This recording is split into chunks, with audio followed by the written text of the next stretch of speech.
오늘 본문의 말씀을 통해서 연합을 이루는 기쁨이라는 제목으로 여러분과 함께 말씀을 나누기를 원합니다. 두 가지 이상의 사물이 서로 결합하여 하나의 조직체를 형성하는 것을 연합이라고 정의할 수 있습니다. 연합을 생각해 보면 개인, 단체, 국가 중 어느 대상이 가장 먼저 떠오르십니까? 가장 먼저 떠오르는 대상이 있다는 것은 공동의 목표를 달성하기 위해 협력하는 의도일 수 있고, 위기를 극복하기 위해 힘을 합치려는 의도일 수 있으며, 서로의 이익을 위해 연합을 맺으려는 의도가 있을 수 있습니다. 연합을 이루려고 하는 목적은 우리가 행복을 얻고 행복을 유지하고 깨어진 행복을 회복하기 위해서입니다. 하나님께서 천지를 만드시고 하나님과 아름다운 연합을 이루기 위해 사람을 만드셨습니다.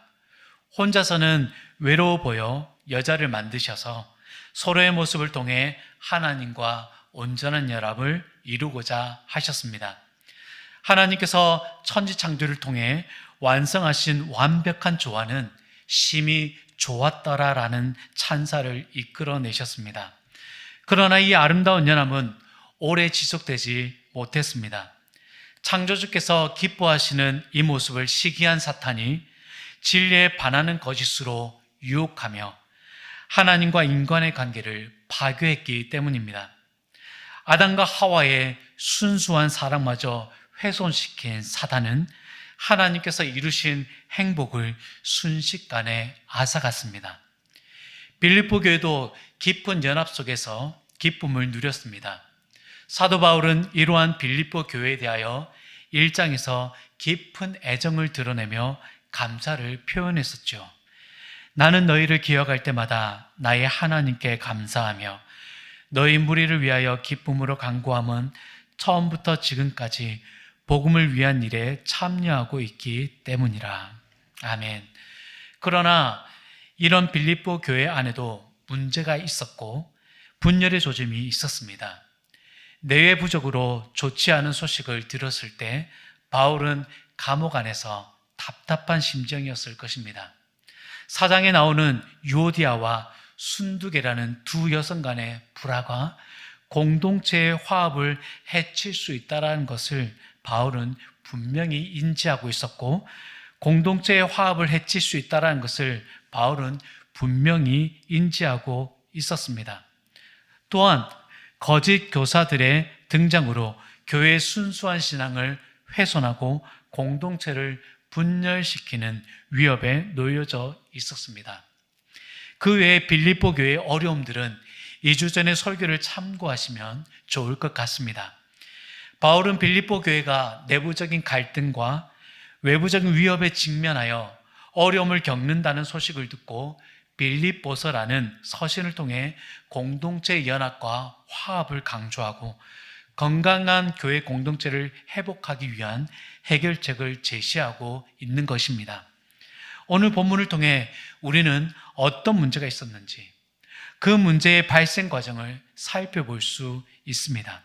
사도 바울은 빌립보 교회 소식을 듣고 빌립보 교회 성도들에게 다시 한번 화합과 사랑의 중요성을 강조하며 건강한 교회 공동체를 회복하기 위한 우리에게 주시는 오늘 본문을 통해 우리 모두가 하나님 안에서 진정한 연합을 이루고 기쁨이 충만한 삶을 살아가기를 소망합니다. 교회 공동체 안에서 우리는 어떤 순간 가장 큰 기쁨을 느낄까요? 뜨거운 찬양과 진솔한 기도로 하나 되는 예배가 이루어질 때, 성경을 깊이 묵상하며 서로를 격려하는 소그룹 모임이 이루어질 때, 그리고 이웃을 섬기며 세상의 소금과 빛의 역할을 감당할 때가 아닐까요? 이러한 경험들은 우리의 신앙을 더욱 깊게 하고 삶의 활력을 불어넣어 줍니다. 빌립보 교회 역시 이러한 기쁨으로 가득 찬 공동체였습니다. 교회 안팎에서 활발한 활동이 이루어졌으며 성도들의 삶은 날마다 풍요로워졌습니다. 함께 예배하고 교제를 나누는 그 자체가 큰 기쁨이었던 빌립보 교회는 마치 사랑으로 가득 찬 신혼부부를 연상케 합니다. 누구나 한 번쯤 빌립보 교회와 같은 따뜻하고 활기찬 공동체에 속하고 싶은 소망을 품어봅니다. 만약 제가 당시에 살았다면 빌립보 교회를 방문하여 그들의 신앙과 사랑을 직접 체험하고 싶었을 것입니다. 그렇다면 빌립보 교회는 어떻게 이처럼 아름다운 연합을 이루었을까요? 사도 바울은 빌립보서를 통해 그 비결을 우리에게 알려줍니다. 빌립보 지역은 보기에는 살기 좋은 문명도시, 경제적 부를 이룬 도시였습니다. 하지만 이미 독이 퍼질 대로 퍼져 고통에 시름하고 있어야 하는데 그들은 영적 무감각에 빠져 고통도 느끼지 못하는 도시였습니다. 사람들은 서로 술잔을 기울이며 웃고 떠들고 있고 온갖 그리스 문명의 잡신들과 상행위를 펼치고 있는 이방 나라이며 하나님을 전혀 알지 못하는 도시였습니다. 물론 그곳에 흩어져 있는 디아스포라 유대인들이 하나님을 섬기고 있었지만 회당 즉 교회는 한 곳 없고 기도소만 있었을 뿐입니다. 그곳에서 바울의 전도 여행이 기적과 같이 이루어졌고 자주옷 장사 루디아가 복음을 듣고 자신의 집을 내어주는 첫 가정교회가 세워졌습니다. 루디아의 집에서 시작된 빌립보 교회는 암흑 속에서 빛을 찾은 이들의 모임이었습니다.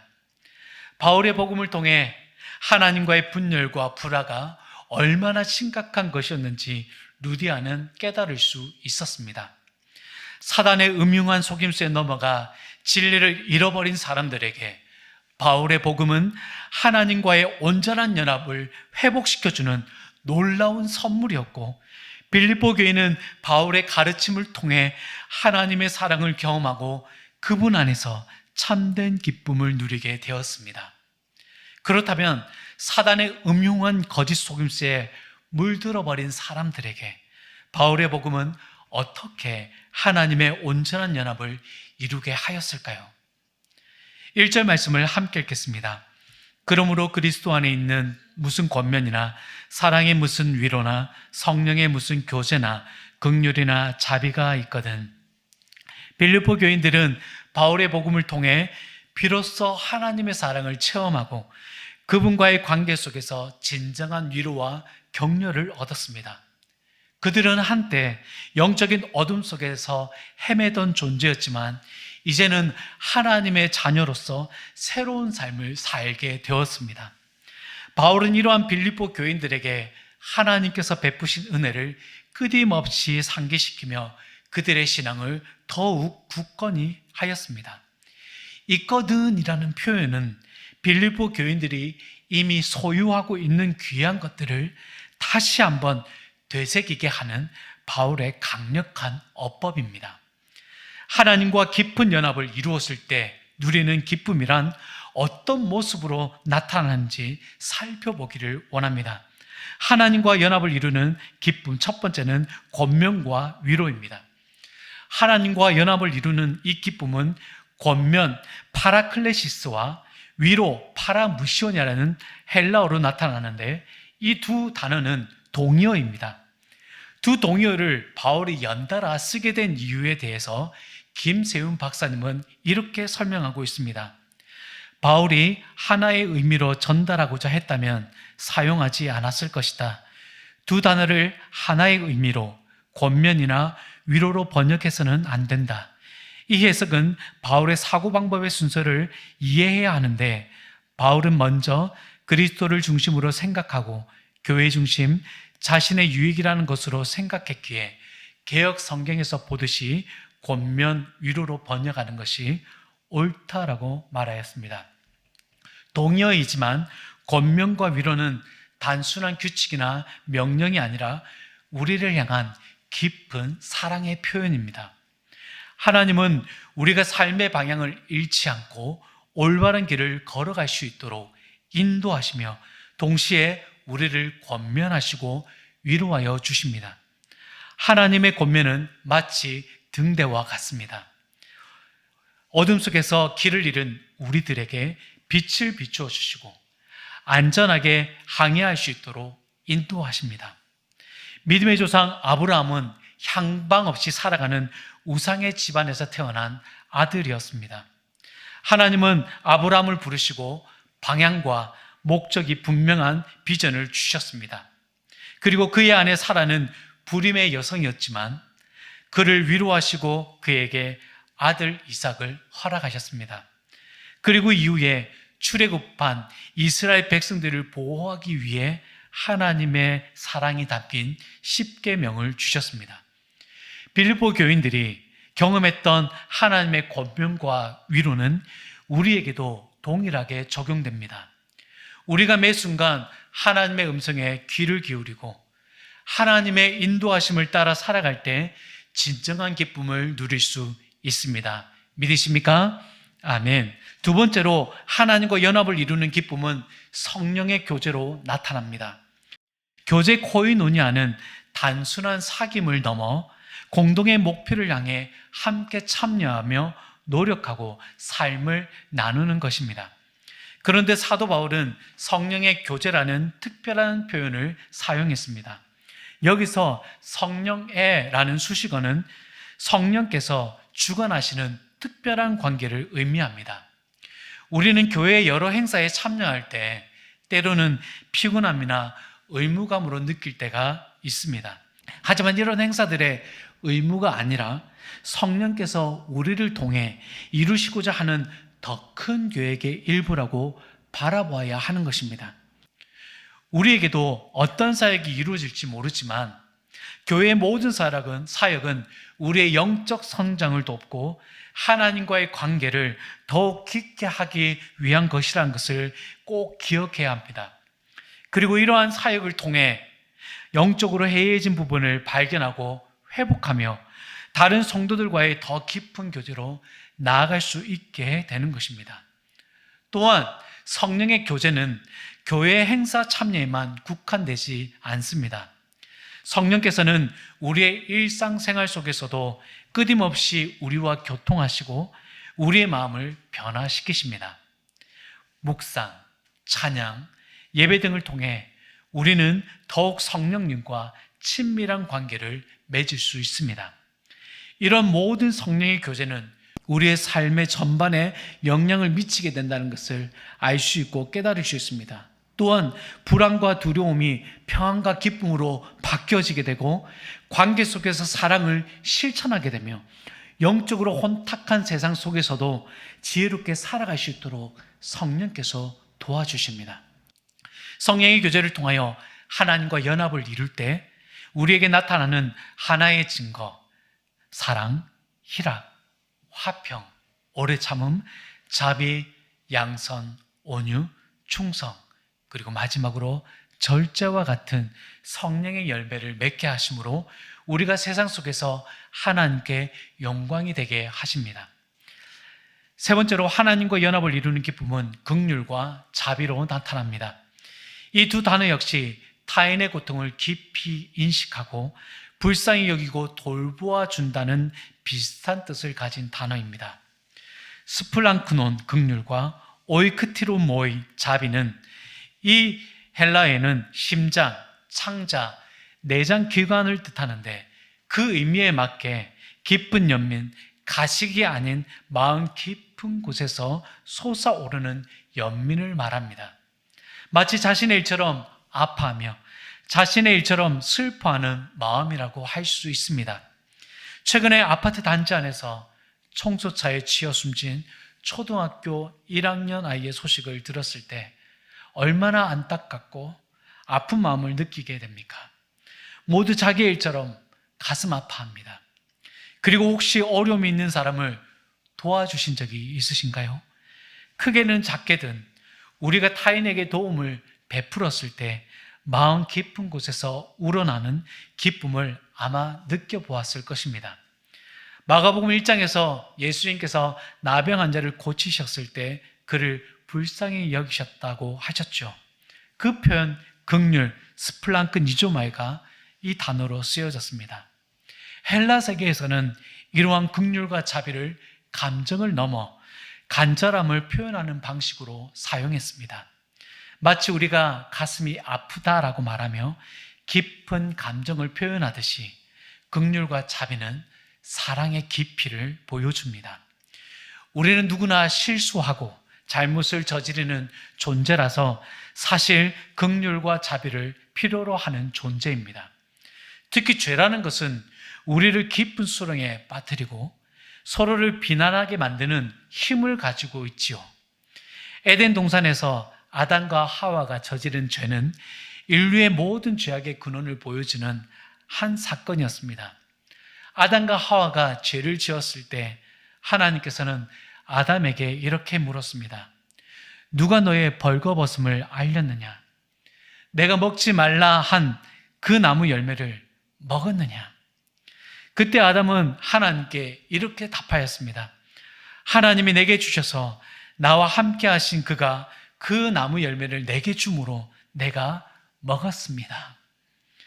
아담의 대답은 자신이 지은 죄에 대하여 인정하지 않았고 되려 자신이 죄를 지을 수밖에 없는 상황을 하나님이 만드셨다라는 쪼로 하나님이 나에게 주신 아내가 줘서 그것을 먹었다라고 아내에게 죄를 전가시켰습니다. 이처럼 우리는 죄를 짓고 나면 책임을 회피하고 다른 사람에게 탓을 돌리려는 유혹에 빠지기 쉽습니다. 이러한 죄성이 가득한 우리에게 오직 하나님만이 무한한 긍휼과 자비를 베풀 수 있습니다. 우리의 죄를 잘 아시는 하나님은 우리를 비난하시기보다는 오히려 용서하시고 회복시켜 주십니다. 우리의 부끄러움과 수치를 대신 감당하시고 새 생명으로 이끌어 주십니다. 예수님의 십자가가 바로 하나님의 긍휼과 자비를 가장 완벽하게 보여주는 사건입니다. 지금까지 말씀드린 권면과 위로, 교제, 긍휼과 자비는 바울이 오늘 우리에게 강조하는 핵심적인 가치입니다. 이러한 가치들은 하나의 이념이 아니라 그리스도 안에서 누리는 실질적인 경험입니다. 우리도 빌립보 교인처럼 하나님의 은혜를 경험하고 그분과의 연합을 통해 기쁨을 누릴 수 있습니다. 하나님과의 연합으로 교회 안에 기쁨이 가득 채워지게 되듯이 여러분의 심령에도 성령님과 연합을 이루게 되어 권면, 위로, 긍휼, 자비의 은혜가 가득한 삶이 되시기를 축복합니다. 성도들 간에 권면과 위로가 늘 있고 성령의 교제가 있으며 긍휼과 자비가 있는 공동체는 하나님과 잘 연합되어 있고 그 안에는 늘 기쁨이 있을 것입니다. 빌립보 교회도 초기에는 하나님의 은혜 안에서 끈끈한 공동체를 이루었습니다. 성도들은 서로에게 권면과 위로를 베풀고 하나님의 사랑으로 아름다운 관계들이 이어졌고 심지어는 멀리 떨어져 감옥에 갇힌 바울에게도 공간을 초월하는 동력을 이루며 그의 필요를 채워주었습니다. 그런데 문제가 없는 교회는 없다고 하듯이 빌립보 교회에도 연합에 방해가 되는 문제가 있었는데 바울은 그 문제점을 다툼과 허영이라고 지적했습니다. 3절 말씀 함께 읽겠습니다.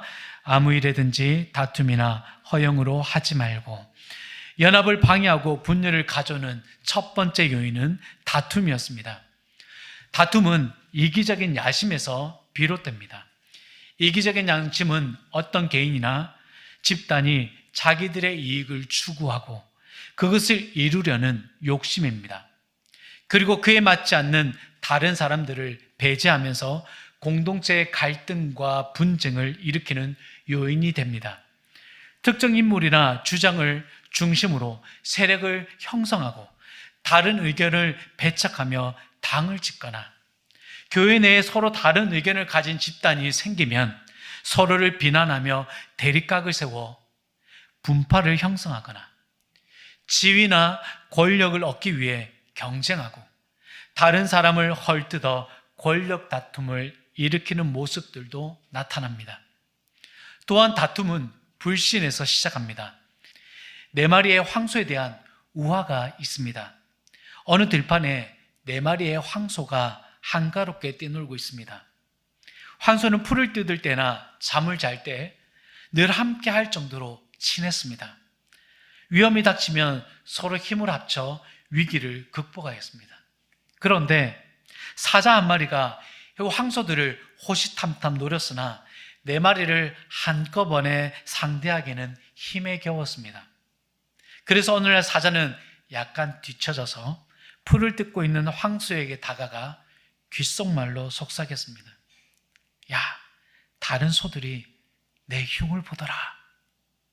사자는 다른 소들에게 차례로 거짓말로 속삭였습니다. 그때부터 4마리의 황소는 서로를 불신하기 시작했고 자기를 제외한 나머지 3친구가 자기를 왕따시킨다고 생각하기 시작했습니다. 그래서 사소한 행동에도 오해가 쌓이고 작은 일에도 다투기 시작했습니다. 불신이 다툼을 일으키고 황소들은 결국 뿔뿔이 흩어져 버렸습니다. 그럴 때 여러분 누가 가장 좋아했겠습니까? 네, 사자는 그때부터 황소를 공격해 4번의 멋진 식사를 할 수 있었습니다. 사단의 전략도 여러분 마찬가지입니다. 사단은 교회를 허물기 위해 성도들 간에 또한 가정 식구들 안에 불씨의 씨앗을 던진 후에 서서히 무너지기를 기다립니다. 연합을 방해하고 분열을 가져오는 또 다른 요인은 허영이었습니다. 허영은 필요 이상의 거칠해 분수에 넘치고 실속이 없는 겉모습뿐인 영광을 뜻합니다. 주로 다른 사람에게 자신의 지위나 능력을 과시하거나 자신이 다른 사람보다 우월하다고 착각하는 교만한 태도입니다. 우리는 허영심 있는 사람들을 보면 안타까움에 혀를 차게 되기도 하고 그런 사람을 가까이 하고 싶지 않은 마음이 들기도 하죠. 허영심이 있는 사람은 물질적인 소유나 성공, 추구하는 지적인 재산, 사회적인 지위를 지나치게 드러내려 하다 보니 영적인 성장에는 관심을 두지 못합니다. 영국의 감리교회 신앙운동을 일으켰던 존 웨슬리는 당시 어떤 교파보다도 감리교인들의 신앙이 올바르다고 생각했습니다. 그러던 그가 한 꿈을 꾼 후에 자신의 생각이 틀린 것을 깨닫고 회개했다고 하죠. 꿈속에서 웨슬리는 그리워하던 천국에 가게 되었습니다. 천국에서 한 천사의 안내로 천국의 이곳저곳을 구경하며 즐거워했습니다. 그는 평소대로 천주교인 중에는 구원 얻는 사람들이 많지 않으리라고 생각하고 천사에게 물었습니다. 천주교인 중에 천국에 들어온 이가 있습니까? 천사는 한 사람도 없다고 대답했습니다. 그는 성공의 교인 중에는 조금 있을까요? 천사에게 물었습니다. 역시 천사는 한 사람도 없다라고 말했습니다.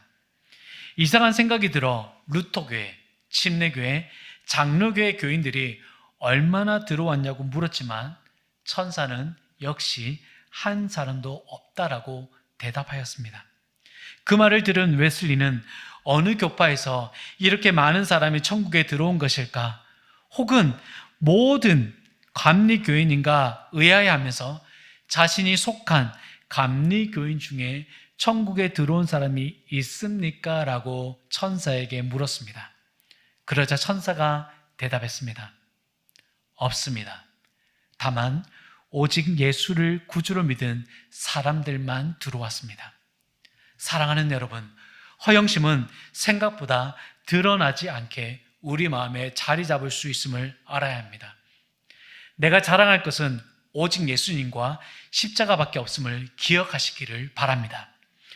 여러분, 교회가 분열되면 어떤 결과를 낳게 될까요? 우선 서로를 비난하고 공격하기 때문에 영적 성장을 방해합니다.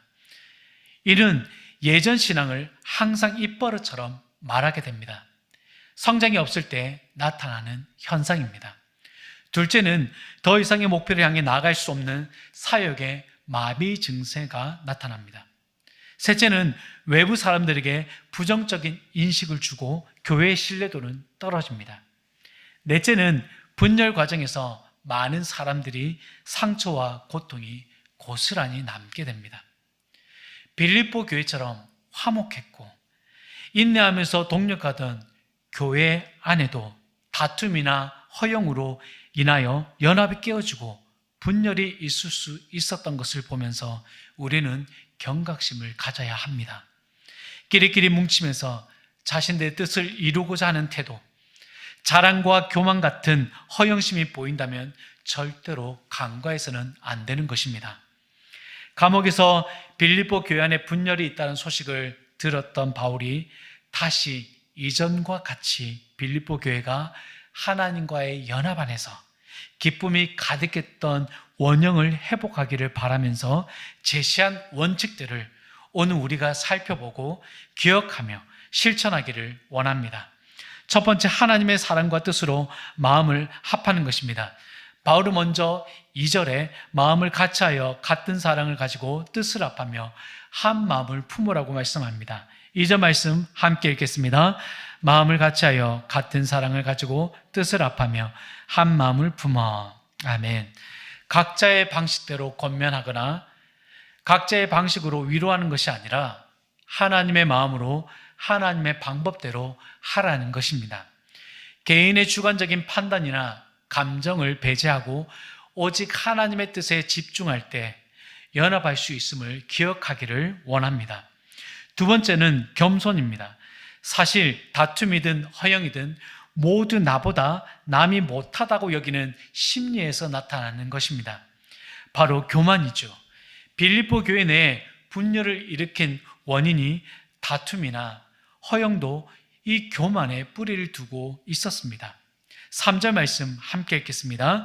아무 일에든지 다툼이나 허영으로 하지 말고 오직 겸손한 마음으로 각각 자기보다 남을 낮게 여기고, 자기보다 남을 낮게 여긴다라는 것은 다른 사람의 필요와 가치를 자신의 것보다 중요하게 여기는 적극적인 태도를 말합니다. 예수님께서는 이 땅 가운데 오셨을 때 군주의 모습으로 오시지 않으셨습니다. 사람의 모습으로, 낮고 낮은 자의 모습으로 오셨고 사회의 권위와 계층 구조를 초월하여 모든 사람, 특히 소외된 자들과 함께 하셨습니다. 그리고 죄인들을 멸시하는 사회에서 죄인들에게 가장 가까이 다가가 그들의 죄를 용서하여 주셨습니다. 그리고 먼저 다가가 주셨습니다. 예수님은 과시할 만하고도 남을 분이시지만 나귀를 타시는 분이었습니다. 예수님의 겸손은 모든 인류를 향해서도 모두가 평등하게 대우받아야 한다는 메시지를 보여주셨고, 마가복음 10장에서 큰 자가 되고자 하는 자는 너희를 섬기는 자가 되어야 한다라고 말씀해 주셨습니다. 큰 자가 되라고 말씀하시는 것이 아니라 섬기는 자가 되라고 강조하시는 것입니다. 하물며 예수님께서 겸손의 왕으로 이 땅에 오셨는데 우리가 어떻게 예수님 앞에서 자신을 주장할 수 있고 남을 자기보다 못하게 여길 수 있겠습니까? 분열의 조짐이 보일 때에도 겸손을 기억하기를 원하고 모든 일에 예수님의 겸손을 본받는 우리 모두가 되기를 축복합니다. 마지막으로 연합을 이루는 방법은 다른 사람의 일을 돌보는 것입니다. 내 일을 소홀히 하면서 하는 것이 아니라 나의 일도 돌아보면서요. 4절 말씀을 함께 읽겠습니다. 각각 자기 일을 돌아볼 던더러 또한 각각 다른 사람들의 일을 돌보아. 아멘. 하나님은 십계명을 주시면서 율법을 크게 두 가지로 정리해 주셨는데 그것은 곧 하나님 사랑과 이웃 사랑입니다. 그 중에서 이웃 사랑이 여기에 해당됩니다. 예수님은 이웃 사랑에 대해 마태복음 22장 37절로 40절에서 내 이웃을 내 자신같이 사랑하라고 말씀하셨습니다. 여기서 사랑, 아가파오는 사랑하다, 사모하다, 아끼다라는 뜻을 가지고 있습니다. 서로 돌본다는 말의 의미를 둔다면 아낀다라는 의미에 가깝습니다. 자기 일뿐 아니라 남의 일을 돌보는 것은 자신의 필요와 감정을 이해하고 존중하는 것처럼 다른 사람의 필요와 감정을 이해하고 존중하며 아껴주는 것입니다. 남자의 마음이라는 예화를 나누면서 말씀을 맺고자 합니다. 신혼초에 사랑하는 아내가 아플 때에 남편은 이렇게 말한다고 합니다. 어서 옷 입어. 병원에 가야지. 1년 후에 아내가 아프다고 전화하면 남편은 이렇게 말한다고 합니다. 여보, 지난번 간 병원 알지? 택시 타고 다녀와. 오늘 빨리 들어갈게. 2년 후 아내가 아프다고 전화하면 집에 약도 없어? 약 먹고 누워서 쉬어. 또 몸살이 난 모양이네. 라고 말합니다. 5년 후에 아내가 아프다고 전화하면 도대체 뭘 한다고 당신은 맨날 아프다는 거야. 원래 당신은 좀 약한 체질이었던 것 같아. 10년 후에 아내가 전화해서 아프다고 한다면 남편은 이렇게 말한다고 합니다. 아무리 몸이 좀 아파도 집안은 좀 정리해 놓고 있어야지. 이러니 밖에서 되는 일이 있겠어? 사랑하는 여러분, 왠지 낯설지 않은 느낌이 있는 것은 무엇 때문인지 모르겠지만 마치 우리의 현 주소를 보는 것처럼 굉장히 안타까운 마음이 드는 것은 사실입니다. 우리는 서로 다른 개성과 신앙관을 가진 사람들이지만 예수 그리스도 안에서 한 마음이 될 수 있고 연합을 이루어 기쁨이 가득한 공동체와 가정을 이룰 수 있습니다. 이를 위해 우리는 내게 부어주신 하나님의 은혜의 수단을 발견해야 합니다. 그것을 가지고 끊임없이 서로를 이해하고 존중하며 공동체의 유익을 위해 헌신해야 합니다. 바울의 가르침을 따라 우리 모두가 하나님의 사랑 안에서 연합된 공동체, 연합된 가정을 이루어 기쁨 가득한 공동체, 기쁨 가득한 가정을 이루어 하나님의 약속된 축복을 누리며 나가는 저와 여러분이 되시기를 주님의 이름으로 축원합니다.